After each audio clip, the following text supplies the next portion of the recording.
Today, Junior. Literature Reapers is a proud member of the I Did Not Make These Rankings podcast network. Oops, take two. An Evening at the Movies is a proud member of the I Did Not Make These Rankings podcast network. Other shows in the network include Mass Debaters, The Sip List, Crushgasm, Love is Black, Men Are the Prize, Crime Rewind, and Literature Reapers.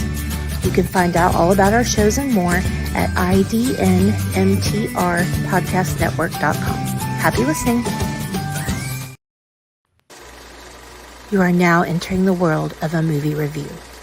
A world full of drama, joy, ridicule, movie spoilers, unpopular opinions, and adult humor for as far as the eye can see. Welcome to An Evening at the Movies. I legitimately am not gonna fucking lie. That intro is almost a year old, and I'm surprised I haven't done that yet. Welcome to Because they're Jurassic. literally both right next to each other on the freaking list of options. Reading is hard. But All right. the reading's hard for me. Imagine my surprise. I was like, I did not read anything. What is happening?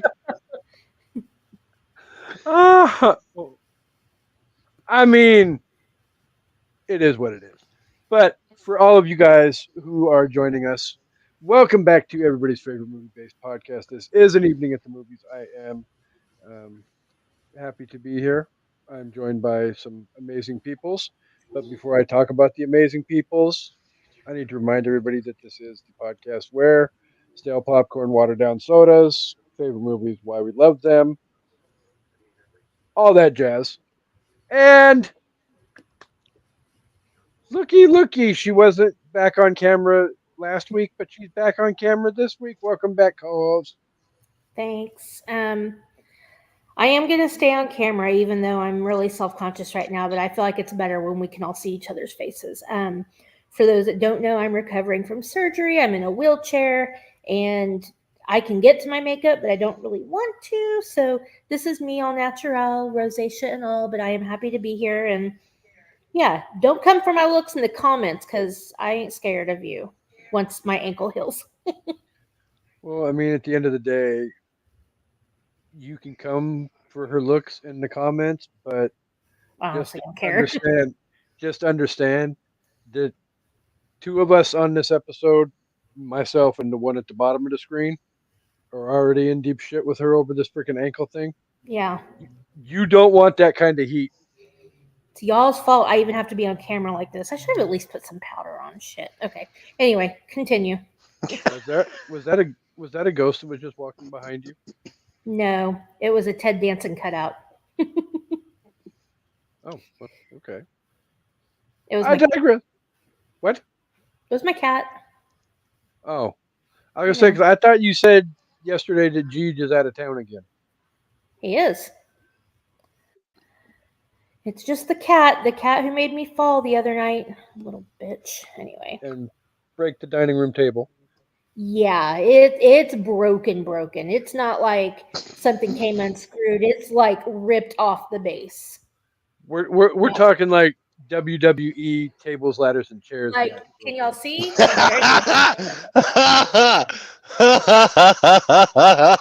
you! I fell. I broke our table.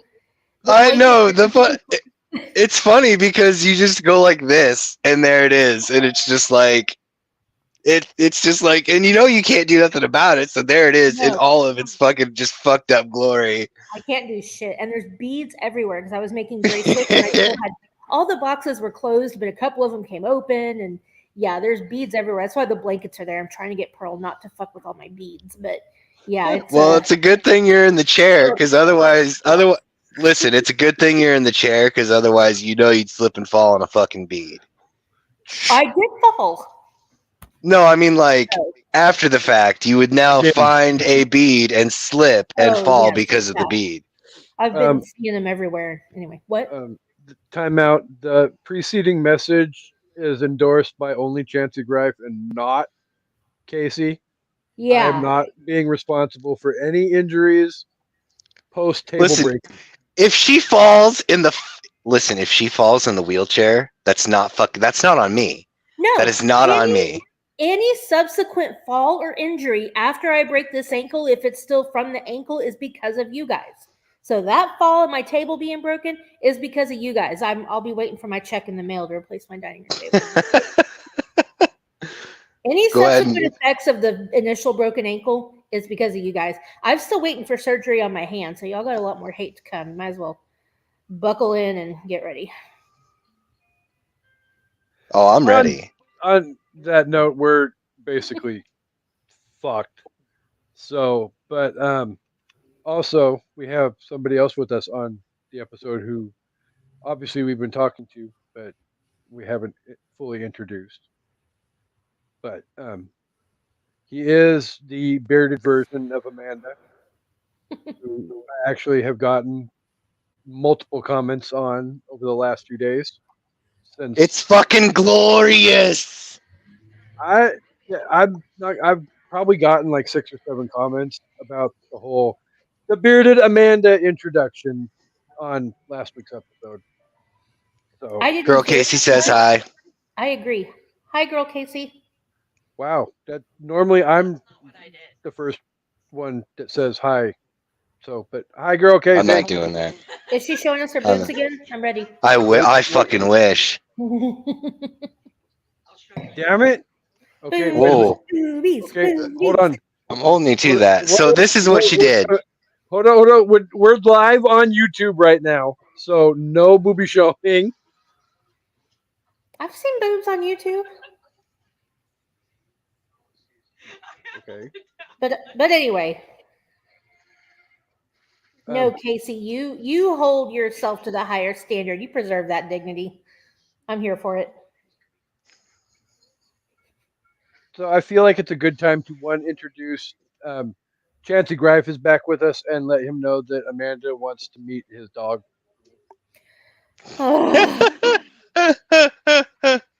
Listen, Listen, the best part about that was the part that I couldn't even see because, like, I was off fetching a box, and all of a sudden I just hear, "Is he gonna show us his dick?" okay, but it was Jeremy. Okay, it was Jeremy. No, and it that was you. not. You can't put that on me, though. But Jeremy was hosting the show, so when it's Jeremy and you, I expect nothing less than like, you know, Shenanigans. dick and balls mean- and boobs and whatever. Like I legit thought it was a euphemism for your dick. Sue me. I know Oh, better no. now, but That was great, though. I was so shocked. I was like, Generally, I'm gonna poke the sleeping bear when it comes to my co-host and not agree with her. But yeah, as soon as Jeremy said that, my first thought was, "Oh Jesus God, he's gonna whip it out on camera." see, it wasn't just me. I would never.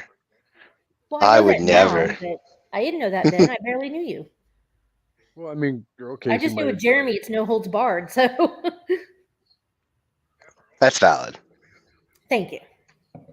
So, welcome back, Chance. Would you like to give your one-word reintroduction to the show? Hi. Okay. Good job. So, the Horror Squad is back together once again. But you know Ooh. what, though? I really don't feel like talking about a horror movie today. Although, I mean, I guess you could say for one person in this movie, it was kind of a horrific situation. I think for single men, this is a horrific situation. It's cautionary tale. I was horrified last night, just in general. Like, it was terrifying.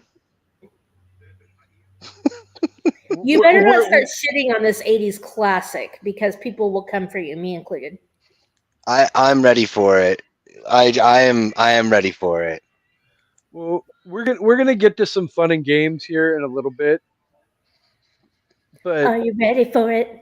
Sorry, you say ready for it. I think Taylor Swift. well, no, we need to get to the fun and games portion of the show. So really quick, obviously, we're going to be discussing the 1987 Uber classic 3 Men and a Baby. So, boys, bad boys. with all of that said,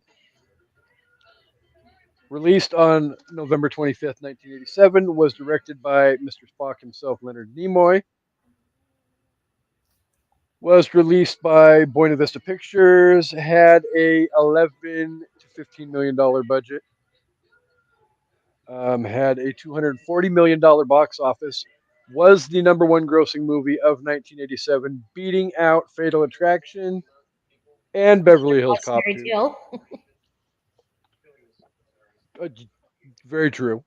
And then also beating out Beverly Hills Cop 2 as well. If you have not seen Three Men and a Baby, shame on you for Yeah. one. But it can be found on that crappy Anaheim-based streaming service owned by a mouse, Disney Plus. And game one time. I'm so excited. I'm scared. Time to guess what both this time both of the Rotten Tomato scores for this movie are. Oh, we have to guess both? Okay. Oh yeah. That adds the extra dimension of Casey's in a fighting mood right now. All right, I'm ready. So, Ladies first. Okay. I gotta think the critics didn't love this one, although I will say it was a good. It was a new idea at the time and very unconventional. Gave us the show My Two Dads, so I'm not gonna be mad at it. That show was great. I'm gonna hold say, on. Before you guess, okay. Hi, Harvey. my favorite triple threat What's up, Okay. Harvey? for life, Hi, Harv. Andre. Havandre is at least briefly watching. Okay. Okay. Go ahead and make your guess. I'm gonna say the tomato meter. I feel like the tomato meter is not going to be good on this. I'm going to call the tomato meter about 49%. And I'm going to call the audience score 70%. You said I feel like 30. 70%. It's okay. You said 39% for the one? I said 49 for Oh, tomato okay. meter. And I'm going to say like 69% for the audience score. Can't go wrong with 69. I mean, 6.9. The only thing, something good ruined by a period. Not if you're that guy in Saltburn. Ugh.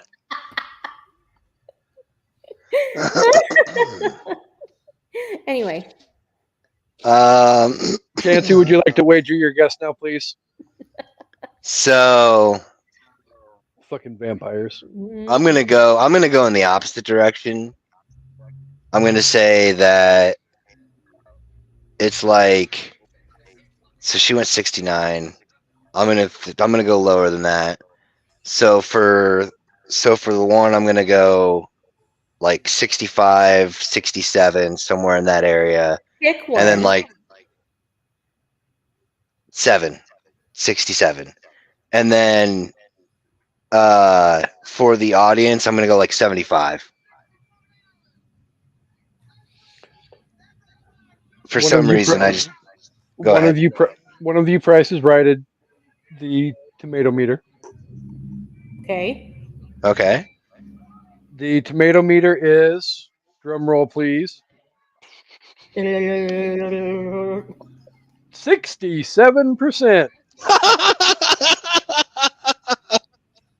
Wow.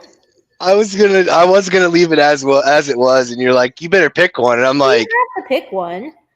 Good job. so what about the other one? Now we find out why Casey is fighting mad. That impresses me that the tomato meter is that high for this movie. Because like I talked about, it didn't exist back then, so the people reviewing it now probably aren't giving it. That's very impressive, Chancey, but that also surprises me. The audience score I think he's saying we both overestimated it. Probably. on 250,000 plus reviews. The audience gave this movie a 48%. No Wow. fucking way. Wow. But The only thing I can say about that is this has got to be something where people Fine, aren't hell. watching it through that 80s lens, Casey. And in today's climate, that Yeah. movie does not hold up as far plot wise. So many Oh, plot holes. Like, God, no. I yeah. literally was planning on bringing up in my review that this movie in today's society would get cancel cultured so fucking fast. I don't know if it get canceled, but it just has so many parts where it's like, well, you could have just done this, or you could have just done that, and things would have turned out completely differently. So You if can you're do not this, watching it you can either do in that. 1980 whatever 7, 87. or you're watching it through that lens, it's not gonna hold up. If I saw this movie for the first time now, I'd be like, are you fucking kidding me? Like, it's still cute, I'd laugh, but come on. I agree 100%. For me, I honestly think the tomato meter score is low because I love this movie so much. Yeah, And I mean, me too. sure as hell think the audience score is way off. This movie is way better than a low F score. You know what we need to start doing for movies that came out before Rotten Tomatoes? We need to go look up like Siskel and Ebert, or like who were the other big movie people that did reviews. Now, of course, Siskel and Ebert weren't ever kind, so it'd probably be about the same, but at least it would be a realistic reaction at the time the thing came out versus I just watched 3 Men and a Baby and I'm 12 years old and I'm going to review it on Rotten Tomatoes, you know? Right. Yeah, I mean, But anyway. there are people out there too that will freaking shit on something just to fucking tank a damn score online too. Yeah, fucking keyboard assassins. Fucking I would say psychos. armchair quarterbacks, but I guess you don't have to be sitting in an armchair to. Just got your type little on a keyboard. Daddy, would you like some sausage? Daddy. Sorry, I did that with my hands and then I thought of that. Would you like some sausage? Okay, sorry. With all of that said, before we get to the fun and games of the meat of the episode, we are going to debut 2 new games before we get started. One of which actually is just going to be a this episode thing, and it's entitled "Guess the Property Value," because Amanda brought up last night in our group chat that the apartment that those 3 live in Central Park West in New York nowadays, and I did the research and looked it up, and is generally a value of about $10 million. So About what I'm going to turn the floor over to both Amanda and Chancey and let them see if they can guess what the street value of said apartment was in 1987. So we're talking purchase price or what we think the rent was? The only thing I could come up with was purchase price. Okay. I mean, yeah, in today's market, that's a $10 to $15 million apartment. I know you said 10, but like I've been watching Owning Manhattan, and now I'm like, yeah, New York apartments are ridiculous. Chancey, do you want to go first? I'll go $1.5 million. In 1987? Yeah. I'm gonna go 700,000. $3.8 million. In 1987? Yep. How the fuck did they afford that? Jack was an actor who sometimes was in commercials and otherwise unemployed. Michael's a cartoonist and Peter's an architect. He makes the most money, but still, that's like $10,000 a month rent. Because somebody really somebody actually legitimately explained it on one website where they were like, well, obviously Michael makes the most money out of, or not Michael, but Peter makes all the Peter, money yeah. out of all of them. And more than likely, what it is Peter probably owns the apartment and is subletting it to Rents, yeah. the other two, because like the comment he makes in the beginning of the movie when he and Jack are talking about Jack going to Turkey instead of doing the play in Soho Yeah. is, well, do you want my brilliant reviews or do you want next month's rent? And he's like, you go do the play, I'll cover next month's rent. But And it's he like, also could easily covered it too. So oh yeah, I don't think well, on a $3.8 million piece of property, I don't know what the monthly rent payment, or not rent payment, mortgage payment would be. I'm not I even would bet trying it's to about figure that 10 shit out. grand. I guess you could Probably. do it on And a 30-year, but then you got to add interest and shit. So true.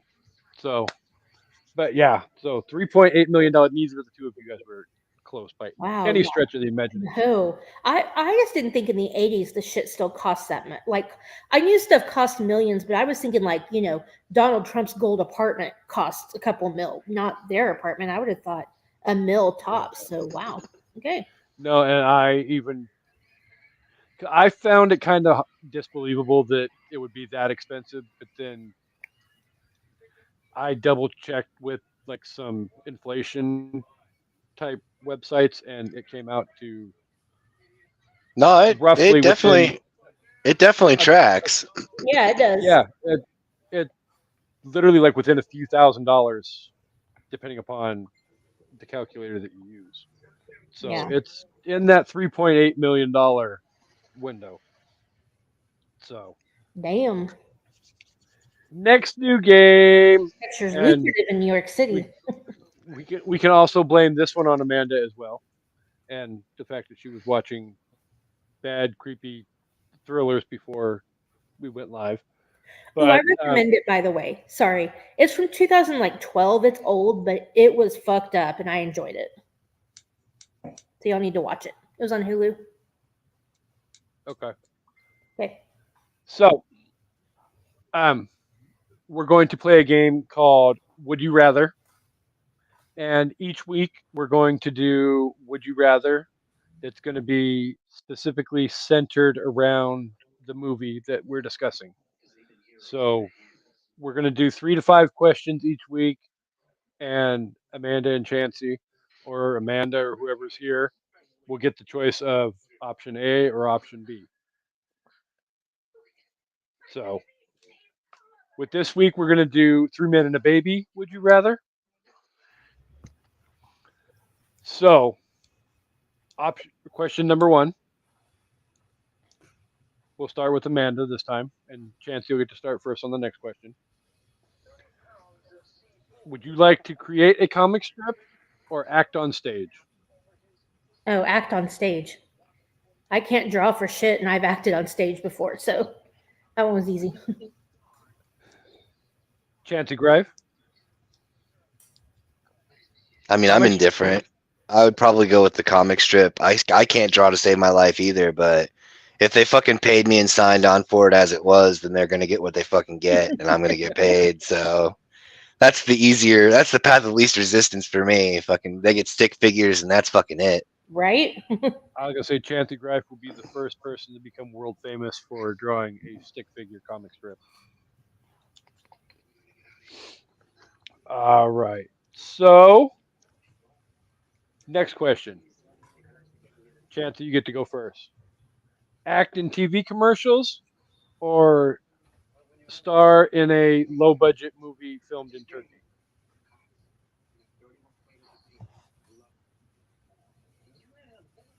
Like, are we talking Turkey now, or are we talking Turkey in '87? Well, Turkey on Thanksgiving. Womp womp. What? I'll go with. Let's I just would. go with You said Well, go like I with said, today. Go with today's standards. I mean, I would do either or and be terrible at both. So I mean, Okay, that works. it would be Oh, awful. They would pay me to stop. So I'll go with the you would play, get so I shipped don't have to. Yeah, I was gonna say I'll go with the play, so they don't have to send me quite as far. co-host. Commercials, because way more exposure. Nobody's watching Turkish cinema in the 80s. Or today, probably either. Oh, yeah. This is actually a good one for Amanda to start off on. Mustached Tom Selleck or non-mustached Tom Selleck? No, non-mustache Tom Selleck is scary. We saw that on Friends. Mustache, always the mustache. And I'm not even a fan of facial hair, but he looks creepy without it. It's like Steven. Gene, if you're watching, Steven looks creepy without facial hair. Besides with Tom, I'd take a mustache ride. That stash is legit.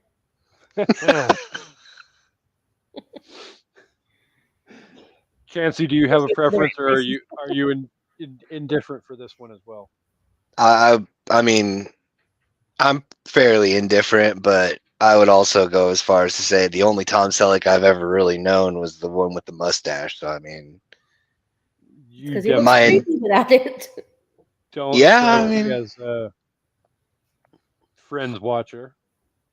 no, Mm. not by choice anyway. Mhm. So, next question. Chancey gets to start off. Do a doodle or change a doodle?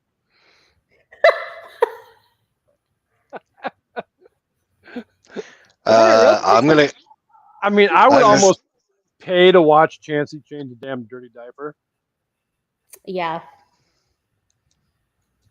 Yeah, I'd rather do the doodle than anything else. Yeah, Co-host? for sure. For sure. As a person who changed the majority of diapers in my child rearing, yeah, I changing the diaper is a no-go. And as fun as the last four questions were, there is a serious tone to the next question as well. But not to kill the mood, but hand your baby over to your estranged baby daddy or struggle alone as a single parent. Co-host? Struggle alone as a single parent, easy. I got comments about Sylvia. Oh, I figured there was going to be. So did I. So did I. So did I. I said mine last night though, because I was just like, "Wait, what?" There were so many times that I did that where I was just Oh, like, yeah. "Wait, what?" But I would also have to. Part of I it, would also you have have to to- agree.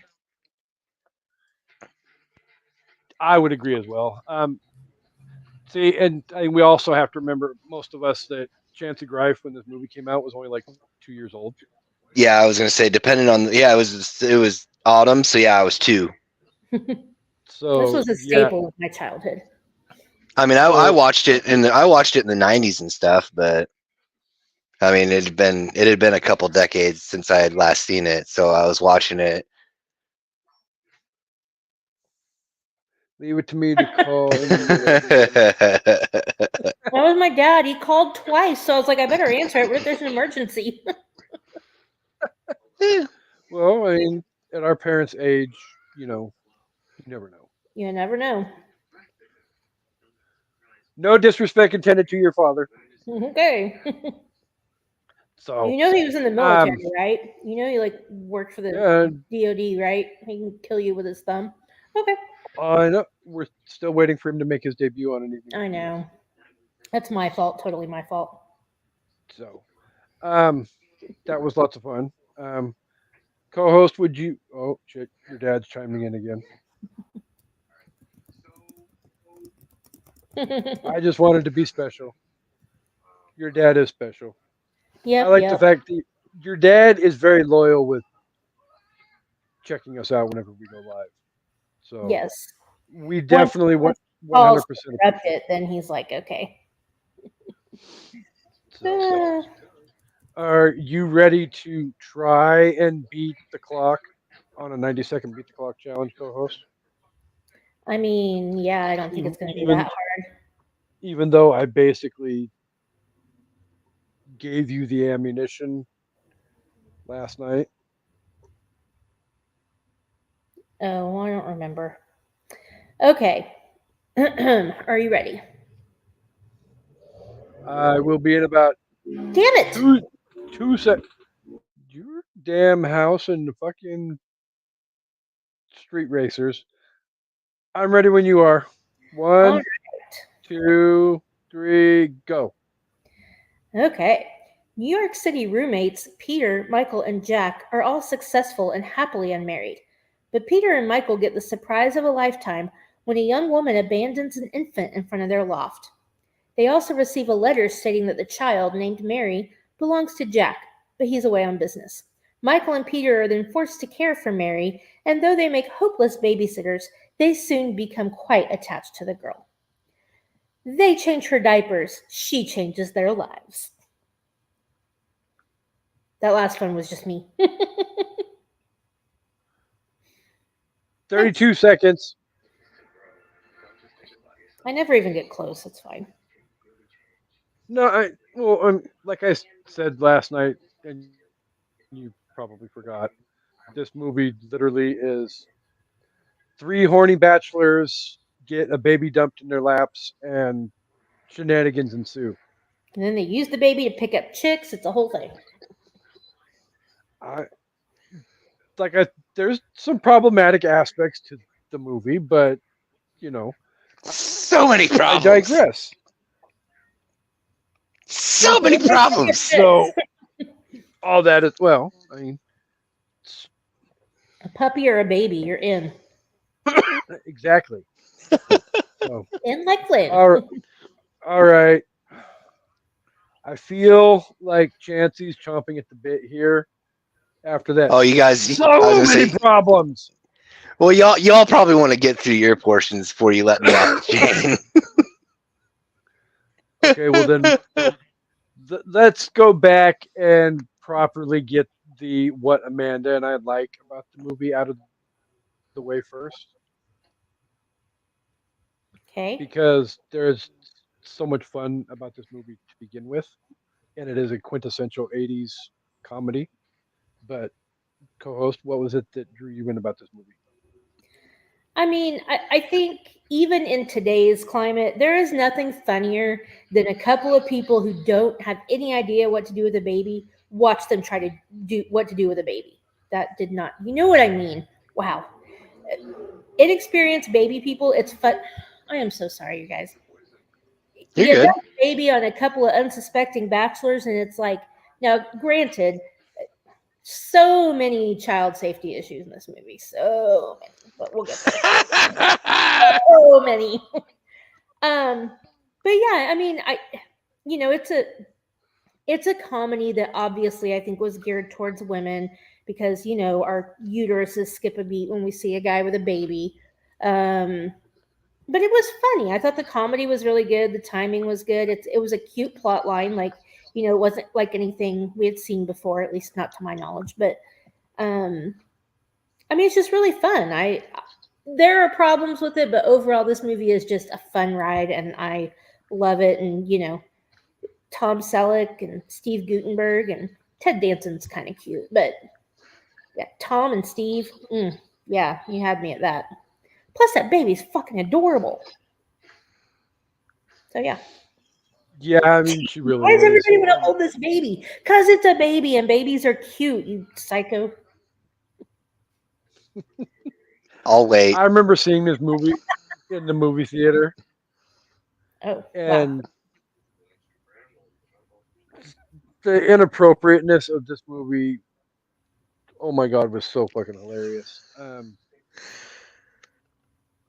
I laugh from start to finish, and I still laugh from start to finish whenever I watch the movie. So Yeah. I don't care. It's a fun ride. It's something that can be completely entertaining. And on that note, Chancy Greif, eviscerate the movie at your. You better not. I will say, watching it again Well, as a okay. parent, it hits different. Like in good ways and in bad. Oh, 100%. There's so many relatable things about this movie when you're a new parent of a baby. And we'll get I have some things to say about that, but it's relatable and terrifying at the same time when you're watching it as a parent. So, really quick before I unleash the beast that is Chancy Greif and his dislikes, was there anything about the movie that you enjoyed, sir? I mean, yeah, it wasn't. Like I said, it's not something that I'm going to like just blow apart. It's literally just going to be like me voicing what I felt as I felt it going through this experience again 20 some years later. Things that I never thought about, I'm now just like, wait. But yeah, no, I mean, like I said, I mean, it you have, like, you know, I guess people who enjoy movies, like those of us who watch the show and those of us who are currently on it, I mean, you can appreciate for something as it is. But like, it's just, for me, it's you know, it's one of them stereotypical 80s movies that, like, for me, the 80s, it's like horror and action, some comedy, but like, this is just, it's too vanilla for my care. There's like, it's just so like, and now I shall start my. Well, go ahead, Casey. What were you gonna say? I was just gonna say. So originally, the plan for this episode was me and obviously Amanda, but when we were recording last week's episode on Cop 4, the idea was this really isn't a typical Chancy Greif type. So You think? one, we were kind of unsure whether or not Amanda was going to feel up to it to record. So Yeah. I wanted to have a backup plan, so I wasn't recording on my own. And Chancy's always a good, you know, emergency savior to, hey, I might need somebody to come on. Oh, I'm there as long as we do it after work or do it on a Saturday or Sunday morning. No big deal. And he'll be there. But yeah, no, I knew full well going into this. This is not a Chancy Greif movie at all. So there's a very real possibility that he was going to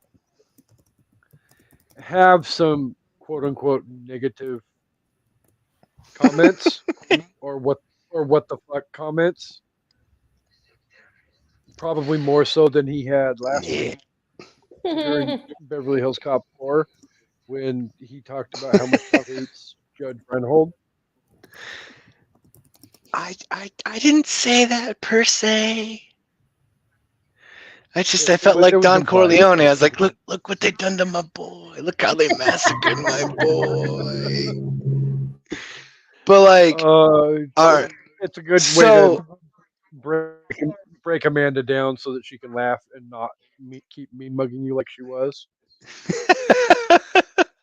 So okay, the first thing. Shall not talk shit about Judge Reinhold. Oh, and I did. Like, she was like, "Don't you do it?" And I was like, "I'm gonna do it." That's literally what got her on the episode last week too. Was I had to speak his name, and she will appear. So hey, it worked. The floor is yours. So it did. I started the movie off with a fucking anxiety attack. What? So yeah, okay. It's something I'm working on, but like, is this another thing of you taking shit way too seriously, like you did with Beverly Hills Cop? No, no, Okay. no, no, no. The very start of the movie, they got that montage with the credits and shit. Hmm. I thought it was the end of the movie, and I'm like, what the fuck? I just started this fucking thing. Why? What the fuck's happening right now? And then That's I'm a like, TV problem, not a movie problem. and then it goes right into that, and then it goes right into that overblown fucking super coconated fucking 80s party with all the pastel and horrible fucking clothes. And I'm like, that's when I was like, I can literally feel the cocaine in this movie. So then I'm like, oh, that makes perfect sense. The fucking people making the movie, Leonard fucking Nimoy, was all coked out of his mind and fucking cut it in opposite order. So then you got all this shit going on, and it's fucking balls to the wall 80s cocaine fueled fucking awesomeness. Everybody's Yeah. going batshit crazy.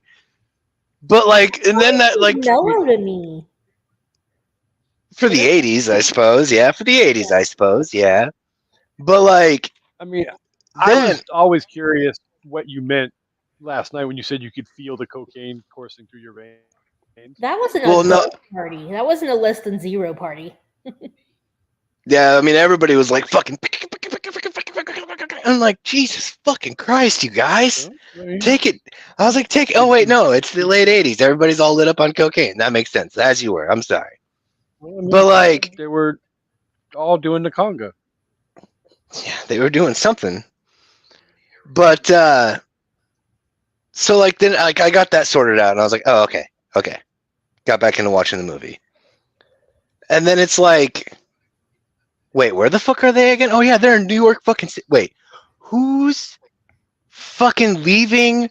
Now, like, who leaves a baby in the middle of fucking, like, not even a knock on the fucking door. Like, Not no, even like, a, at oh, least knock on the door. Yeah. yeah. Well, God only knows here's how the long that point. fucking baby sat there. Well, yeah, how did she not know? I mean, they all could be successful enough to be off on a fucking vacation and gone for a whole fucking week, Yeah. and she just left a baby in a foyer, Yeah. The a hall, audacity whatever, and the vestibule, just whatever. insanity. Yeah. I'm with you on that, Chancey. Who leaves a baby on the doorstep of people that she has no idea if they're home, when they'll be home? You know, that could be That- Jack's address. It could not be Jack's address. How the fuck are you supposed to know? Like, leave that baby at a fire station if you don't want it, but don't leave it on some Jack- stranger's doorstep. Jack could be a coked out freaking actor tweaker motherfucker. All valid. And Whatever is hold on. Before we move on, Hi. newest Horror Squad member says hi. Hi. Anna. Hi.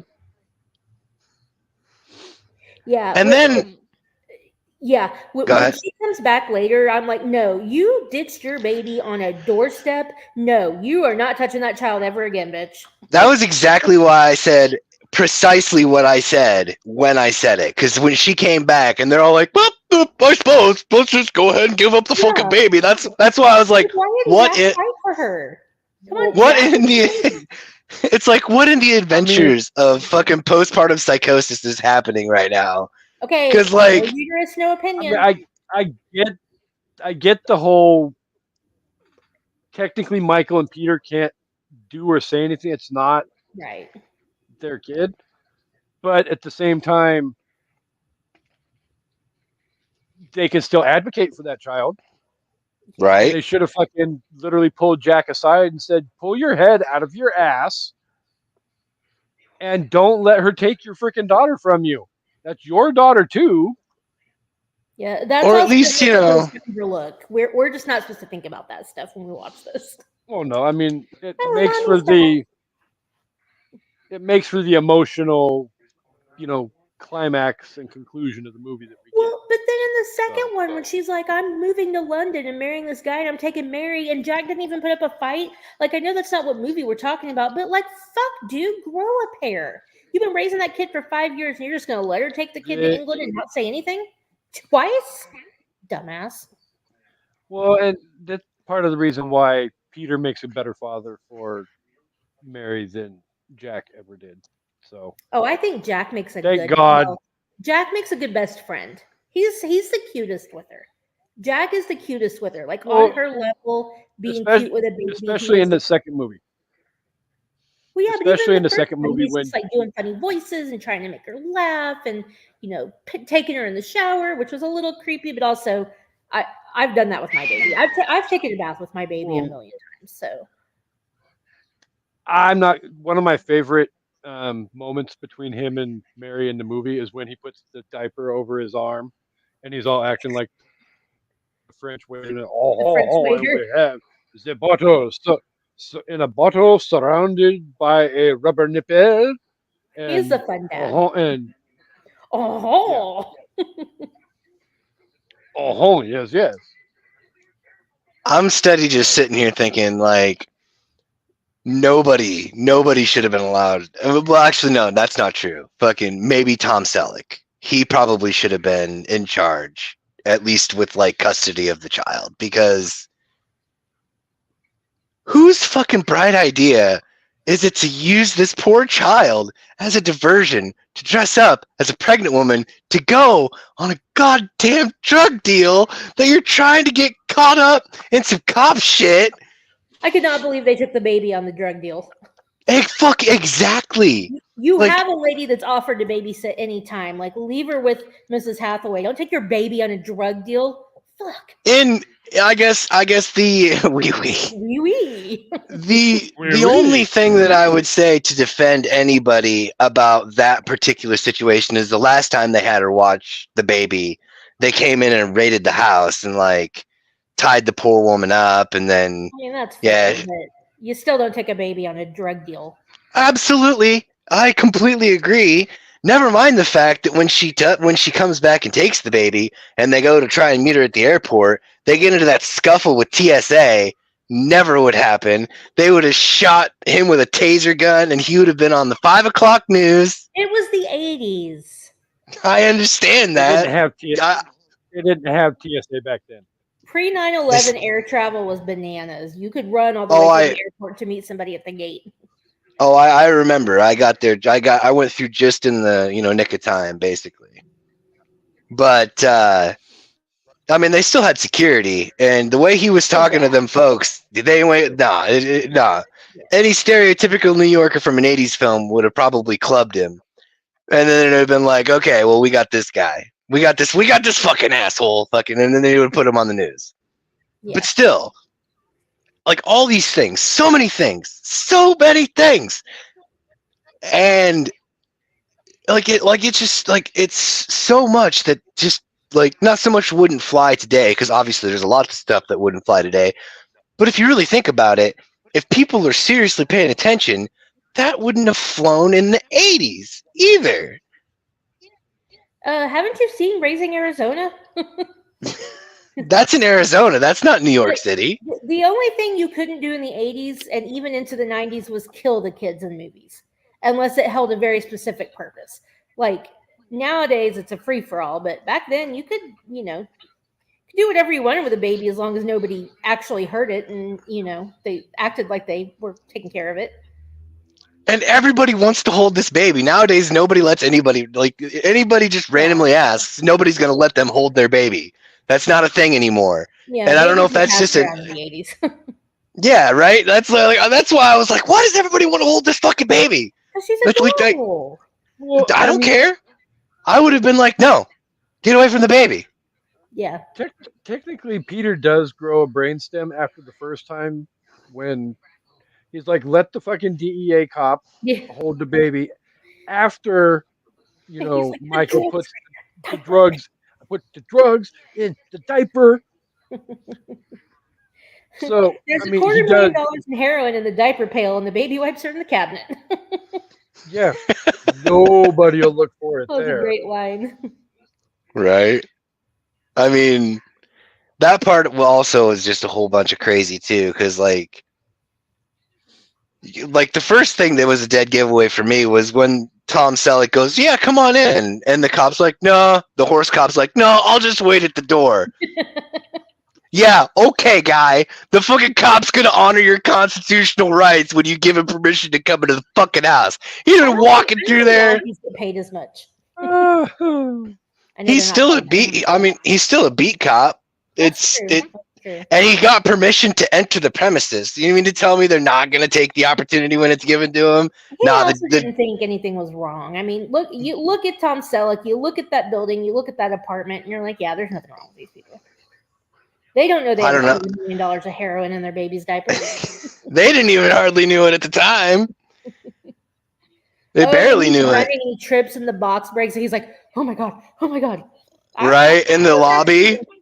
I will say I was impressed that they were able to pull one over on the drug dealers and get them caught. You would not think these kind of guys would know how to do something like that.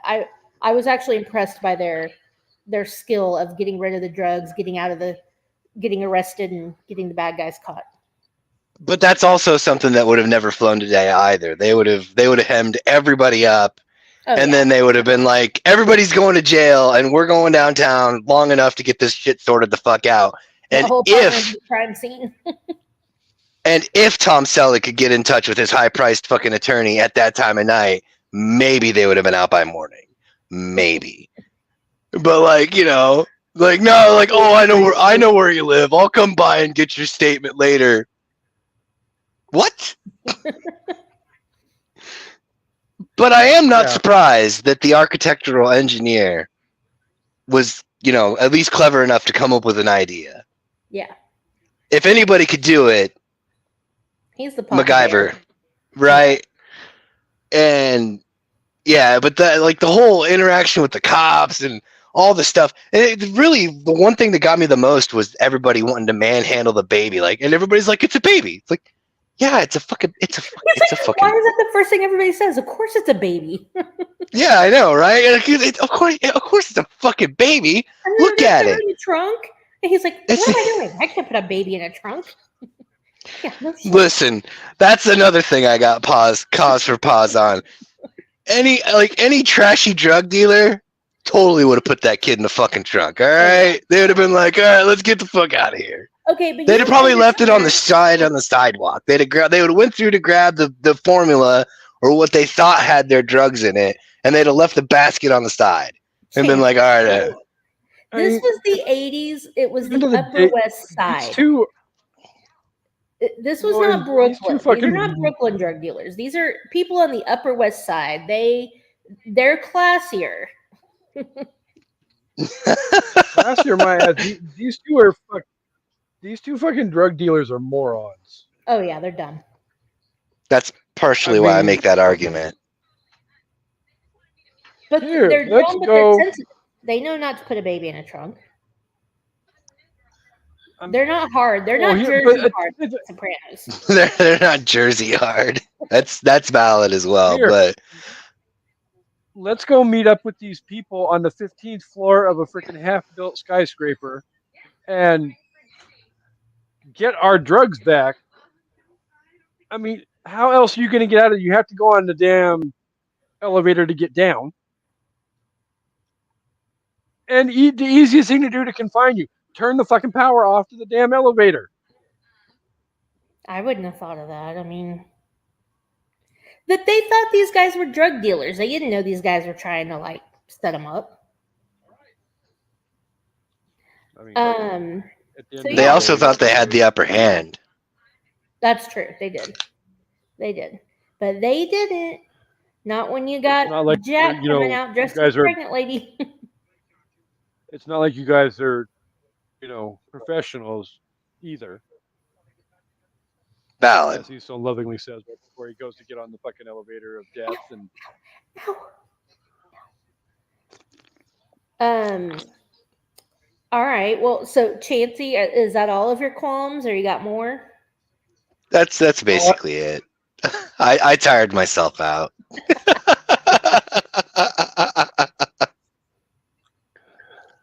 So. Oh, go ahead. Well, no, there's definitely valid points to everything that Amanda and I said, and I can see valid points as well to everything that Chancey said as well. And there's aspects of this movie you have to suspend disbelief for, Yeah. because some of it, even in the '80s, wouldn't have fucking happened like that. But I mean, technically, in the '80s, it was a decade of greed and selfishness, and we do whatever the fuck we want, and fuck the consequences. But the recipe of guys not knowing what to do with a baby is always a good comedic hit because let's be honest, maybe not so much today, but especially back then, all of that shit rings true. I mean, it can ring true for anybody who's never been around a baby, but especially guys. Like they don't know what to do with babies. When he's like, he goes like, she's like, how old is your baby? And he's like, she's like this old, and he like measures her like with his hands, and just You don't know how old your baby is? yeah. Oh, I know. I know. I know how that big. So I want to say the one. So all the stuff where they're trying to figure out what to do with the baby, how to take care of her. As a first-time parent, you read a lot of stuff, so you know some of that stuff, but still a lot of it you don't know. And the one line that has always stuck with me is when Peter's trying to get his girlfriend to help him, and he's like, "It says to feed her every 2 hours, but it takes me 2 hours to feed her. So do I feed her every 2 hours from when I start or every 2 hours from when I finish? Because I'm feeding her every 2 hours from when I start, and I'm feeding her all the time." You think that's not accurate until you have a fucking baby. You think they just latch on or suck on the bottle and it would take like 10 minutes? No, it can take fucking forever to feed a baby. And then you're like, okay, do I feed her again in an hour? Do I feed her again in 2 hours? And that's a multiple time throughout the day, every fucking Yeah, it's day. exhausting. You can't just no. I'm not going. I fed you 6 times yesterday, and it took me literally all fucking day to do it. I'm not feeding you today. No, It's that's like such a cruel valid parenting. question. And if you But it didn't is a know valid anything, question. you wouldn't know. Exactly. That's probably one of my So, favorite parts. 'Cause it's so true. I'm gonna rip the band-aid off, and I'm gonna go first on my rating and review because I don't want either of the two of these fools to steal my damn reference point.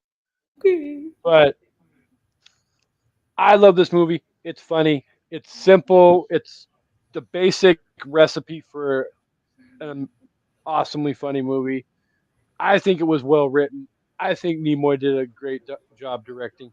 The fact that there's points in this movie where, like, in the opening scene or like the montages where they speed up everything happening and everything's happening in That's so fast motion instead cute. of slow motion, or it well because it's at those moments of the movie where it's like if that was going at regular speed, it can kind of sort of slow the pace of the movie down. So it's like we need to have this here to help connect the story, but Yeah, it's a montage.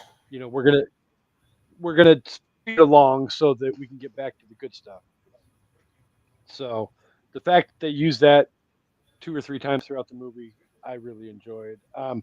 I'm giving this movie 4.5 doodles out of 5 doodles. Very nice. Now, She made a doodle. any reference point that you all want to use, you can use. Now, I had to get the doodle. Of course you did. Such a child. I'm just kidding. Well, I mean, that like literally one of the first scenes where Tom Selleck is directly interacting with the baby. They're changing the fucking diaper, and like he rips the tape off and has to reconstruct the diaper, and the diaper is way too big. And picks Mary up, and then the diaper falls off, and he's like, she starts peeing all over the couch, and it's like She was waiting. the For little that. insect was waiting for the damn diaper to fall off. Well, it's so funny because, like, I'm an architect. I build skyscrapers. I can certainly put on a damn diaper. People think that it's all easy and shit, but if you don't know what the hell you're doing, it can be a pain in the ass. Well, especially if you're by yourself. Babies squirm like a motherfucker. Like, at least he had Michael to hold her, because trying to put a diaper on a baby who's trying to be mobile, like especially when they kind of start crawling and stuff, it's like, I don't know, Right. it's like Houdini shit. Right at that age that Mary's at in the movie. Yeah. And like my daughter had superhuman strength. So if she didn't want to be held down, you weren't going to hold her down. I still don't understand the level of strength that she had. It was like crazy.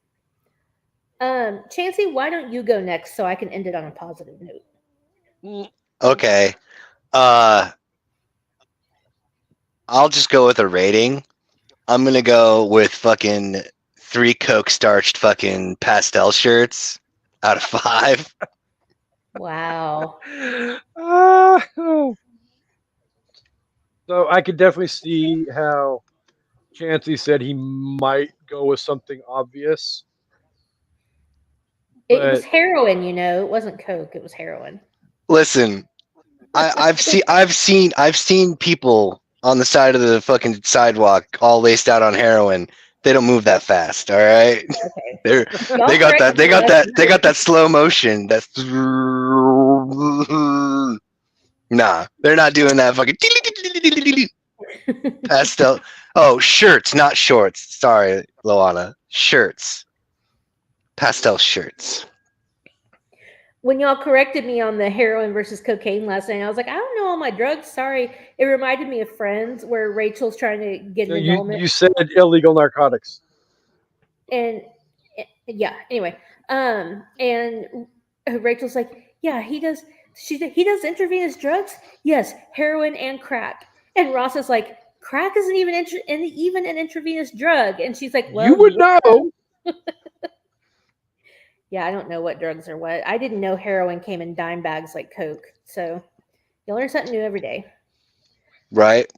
Okay, so I grew up on this movie, kind of like Casey. You know, it was one of the movies there's probably about 10 movies that my brother and I rewatched like a handful of times. I mean, we were alone a lot as children, and our TV time wasn't necessarily, when I say necessarily, I mean not at all monitored. So yeah, this is one of the movies we watch and repeat. And as a kid and a teenager, I thought it was so fun. I haven't seen it in a while, but watching it again yesterday, I still really enjoyed it. You know, aside the gaping plot holes and child endangerment. Right? Right. I mean, again, it's always funny to watch inept people who don't know what to do with a baby try to figure out what to do with a baby. And in this scenario, you know the baby's not going to get hurt, so it's fine. I'm gonna give it 4 out of 5 bottles of baby powder. He slammed it down on the They're keeping in the hallway, but shouldn't have been in the hallway. We don't bathe her in the hallway. Well, maybe we should. Maybe we should. God damn it! You're cleaning that up. Yeah, you're cleaning that up. Yeah. Like, what are you reading her? I'm not gonna. It doesn't matter what I'm. Out of those 3 guys, when I was a kid, one of those 3 guys I wanted to be when I grew up was Michael. I could see that. Just because, yeah. I mean, he's kind of, sort of slick and sly like the other 2, but you know they're still. Well, yeah, I mean, he's clever enough to have his little freaking Johnny Cool freaking talk to the ladies to get him into bed puppet. Also creepy as fuck. I don't know. I'm just saying. Just saying. Like Tito's cat. I thought he was cool. Yeah, but I'm talking about the whole. Let me use a stock puppet to talk a chick into bed, and she's crying. She's crying way too much. Like, I've heard of tragedy boners, but like that's fucking excessive. Okay, well, she was got her back together with the guy, so it was fine. Yeah, it was perfectly good. That uber sobbing girl looked like she was under the age of 18 too. Yeah. Speaking of that, why did Tom Selleck look 50 even when he was like 30? Like, Tom Selleck has always looked old. And I don't mean in a bad way. Like, he's fucking handsome. But even in this movie, I feel like he's like 50. And I know he's not. Well, it's a fact, though. He's not. Yeah. He's not a spring chicken. I mean. Well, not now, but in 1997, he wasn't 50. No, but when he got Magnum in like 1980, he was like 36 years old. Oh, okay. Well, that makes me feel a little better. Wait, are you serious? Wow. How old is he? 100% serious. Oh, okay. It's the style in the 80s. Yeah. Oh, Tom. Well, but it was like I his mean- face, and it wasn't just his clothes. I mean, he was wearing a dad cardigan throughout half of the movie, which I thought was funny. But I don't know. It's just his face. Just to me, like even though it's not like he's wrinkly, he just maybe it's the mustache. I don't know. He just looks older. Like, did The Tom mustache. Selleck ever look young, like a young kid? Like, I don't know. That's I mean, a he valid looked- question. I don't know. This He is looked a slightly weird. younger when he was on Magnum, but Yeah. you know he was also on Magnum for like 6 years before they started filming 3 Men and a Baby, Yeah. and that was This is- almost who we got to play Indiana Jones too. Ooh, no, that would not have been good.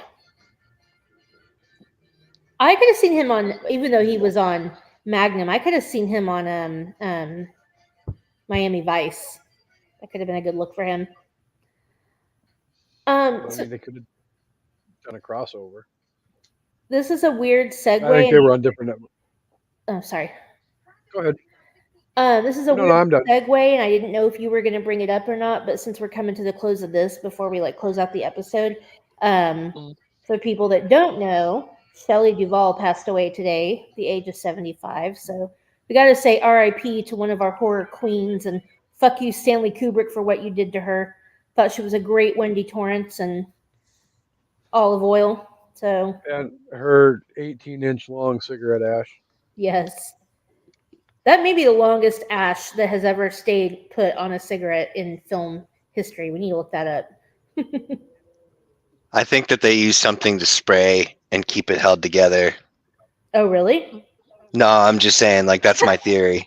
Because that Like, fucking dude, that well- cigarette ash defied the laws of physics. It all really right? did. I was like, how is she doing that? As a former smoker, I can tell you that shit's not easy. Yeah. No, I was gonna say I never have had a freaking cigarette ash that was like that fucking long. And You gotta that's like lit- balance it all up right and shit. Those of you who don't freaking, well, you're listening and not watching. Shame on you. But like, I'm not joking. That ash was like that fucking long on that damn cigarette. It was like half the length of the actual cigarette when it was not smoked yet. It She was also not smoking a fucking short. She was smoking like one of those, 100. like ultra. It was even long. I think it was longer than a fucking 100. But I don't even know what that means, but you know, yeah. So rest in knows? peace, Shelley. You were a great actress, despite what Stanley Kubrick might have told you. I think you were great. And yeah, Stanley Kubrick is an ass, and was an ass, but yes. if you want, you can go research Stephen King interviews, and Stephen King will tell you all about how much he loves Stanley Kubrick and what he did to one of his most favorite prized possession pieces of literature work.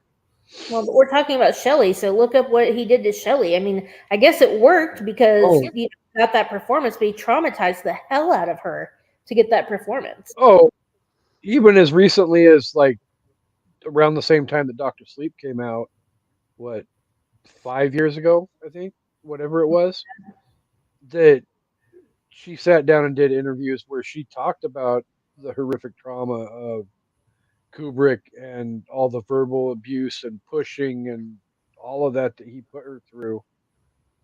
What? Luana is saying you saying Kubrick got whacked by the Illuminati? I could see that. I'm with that. But Yep. They didn't like his original cut from Eyes Wide Shut, so they were like, "All right, you dead."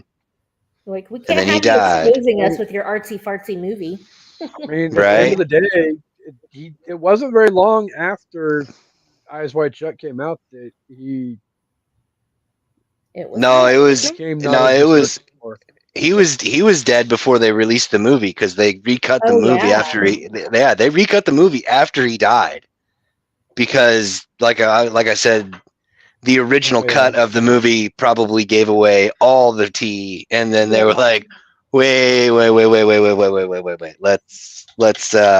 not do this, and then Kubrick's like, nah, I have this contract, creative control. And they're like, yeah, well, you know. But I mean, who let him make that movie? Did they not see Clockwork Orange? I mean, if you want to go down the rabbit hole, allegedly, and this is not something that I particularly believe in entirely. It's just these the opinions of others, and here it is now. I present this to you. You do whatever you want with it. Allegedly, when he shot the moon landing, it gave him creative control after 2001 and everything to do whatever he wanted. That's why all the movies that he did, that's why he was able to butcher the Stephen King novel like he did and do whatever he wanted to make it the movie he made it. And all the other movies after that, they essentially gave him carte blanche. And then right down the fucking rabbit hole. Hey, I mean, I'm here for it. I went down some rabbit holes and I found out a lot of stuff, and I was like, you know what? We're just going to put that on the shelf. Somebody will like that information someday, and here we are. But yeah, no, I mean, like I said, that's literally how the progression of the conspiracy evolves. And it also talks about how in 2001, A Space Odyssey, Clockwork Orange, The Shining, and Eyes Wide Shut, pretty much like all of his films tell secrets. Really? Interesting comment. Luana's kids are asleep and she is transformed into full-on horror squad. Have y'all seen the preview? The preview for that new movie with Scarlett Johansson and Channing Tatum about the moon landing being faked?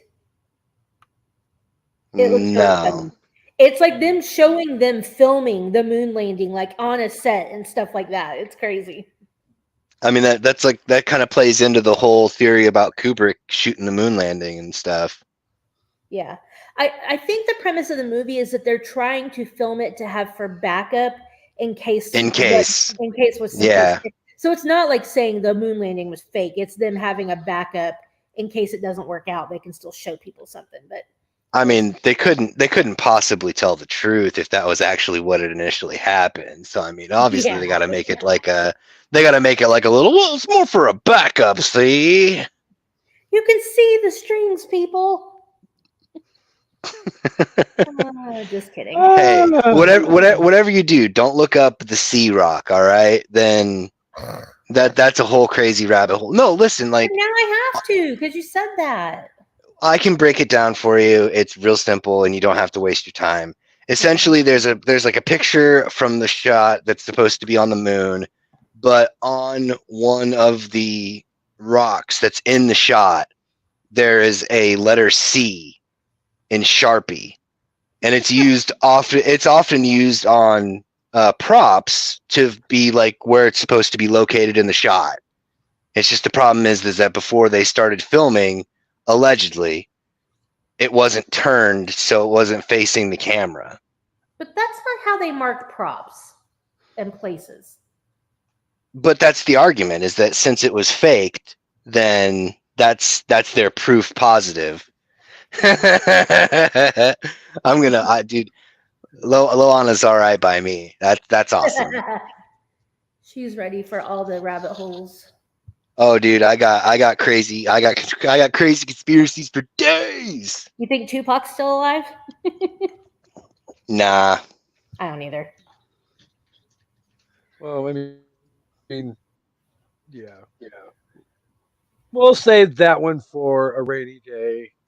Yeah, so obviously, before we get out of here, we have to thank the Dozen for being here each and every week, and everybody who is watching and commenting along. Dave Chappelle was coined? What does that mean? Oh, cloned. Cloned, yeah. It's like coined. What? Yeah, he was Bitcoined. He was Bitcoined. That's what it was. But no, that's also. I mean, it goes. Yeah, that's another little rabbit hole. So many famous people clones. Okay, we're gonna have a whole conspiracy theories like side episode because y'all know some shit that I never even heard of. I have not ever heard that. Listen, I know shit that I wish I didn't even remember. All right. Wait, because there is speaking of conspiracy theories, there is one thing we didn't cover about this movie. Yeah, we did. You covered it right out the gate when you were talking about. He's like, "Is that a ghost?" And you're like, "No, it's a cardboard cutout of Ted Danson." You Yeah, but covered we it were talking already. about the movie. I was being funny. But Oh, I grew up thinking that was a dead kid in the movie, like forever, because nah. this was pre-internet. You heard like I What think you people heard, you who grew believe. up with the internet don't understand like how if you heard a conspiracy theory or a rumor or something like that, you had no way to know if it was true or not. And the way that people would hear this stuff, it wasn't like you just saw it on Google. It had to travel through lots of people, like that, or like the Richard Gere gerbil story, or like whatever. If you heard that shit like in the 80s or 90s before the internet, you believed it because it was like, well, this had to be true. It came from somebody. It wasn't like just internet fodder. But yeah, for anybody who doesn't know, it was not a ghost. It was a cardboard cutout of Ted Danson that was supposed to be in the movie, and then they used a different cardboard cutout, but they had left it on the set. So yeah. Yeah. Yeah. Where are your bitches? Yeah. Factual. So, Okay. thank you as always to the dozens for being here each and every week. You guys are incredibly awesome and amazing, and all of the greatness and you for are Father. welcome, sir. And your daughter will be reaching out to you to schedule your debut on An Evening at the Movies as well. Yeah, we've been so that saying we- that for a minute. We need to do it. You talking about your dad working for the DOD, and you got me talking up all these fucking crazy conspiracies. I swear to God. He's retired. It's fine. Oh, he's retired? Yeah. Everybody retires. That's what happens. They always retire. Nobody fucking retires. Nobody retires.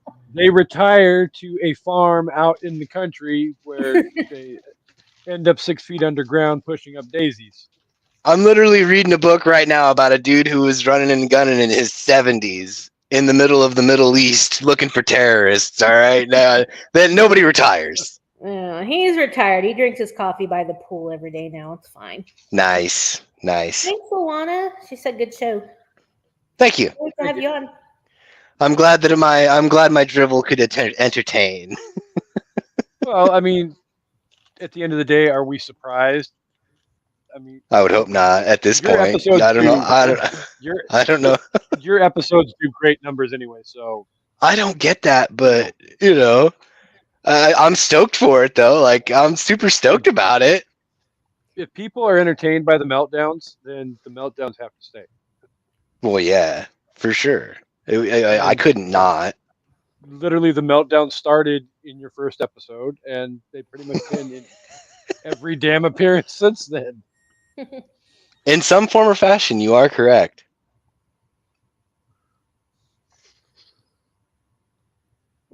Oh, I know they do. They're always watching. And your father's response to the thanks for the watching. All right. And bring in the numbers. So, I'm not going to allow. I mean, you guys are both welcome to say your goodbyes before we get to very briefly what's coming up on An Evening at the Movies. The SIP list is on a break, so go check out old episodes if you're so inclined. And when it's back, y'all be the first to know. Yeah, he's got it all on video, Chansey. Blackmail. I'm fucked. I'm so fucked. So it was nice knowing you while we knew you, sir. I don't think he's in the Illuminati, so you're probably okay. How would we know? Well, actually, we'll know. I'll find out. I won't be able to tell you guys, but I'll find out. I was going to say, I mean, I don't think he's supposed to tell us if he's in the Illuminati because it's kind of sort of the uber secret service. Or Oh my secret god. society. So real quick, I have to tell you something. I'll be super quick. But George, my husband, for people who don't know, is a member of the Freemasons. Huge. And Abby saw like years ago. Abby saw like something like one of his Freemason things, like whatever. She goes, "You're in the Illuminati." He was like, Oh my "Yes, God. I'm in the Illuminati." Yes, yes, I am.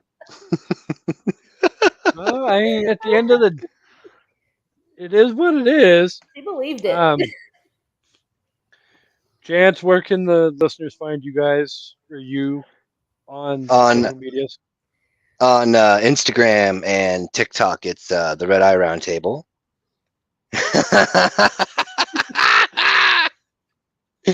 And on Twitter, I'm not gonna or lie. At this point, Luana, you are one of us. One of us. Google Gobble, Google Gobble. On X, it's Red Eye Table, and you know, the musifications, the maniacal music musings podcast every Tuesday Musicings. on the YouTubes. It's where it's at, like 2 turntables and a microphone.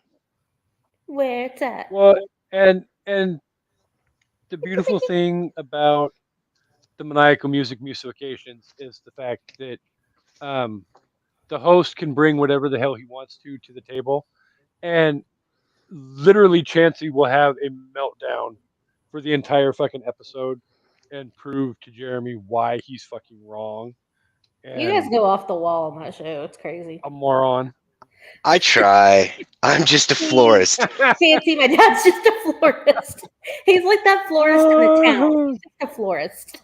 I'm so dead. I'm so dead. So again, it's been a lot of fun recording with you, Chansey. But if we don't hear from you in the next few days,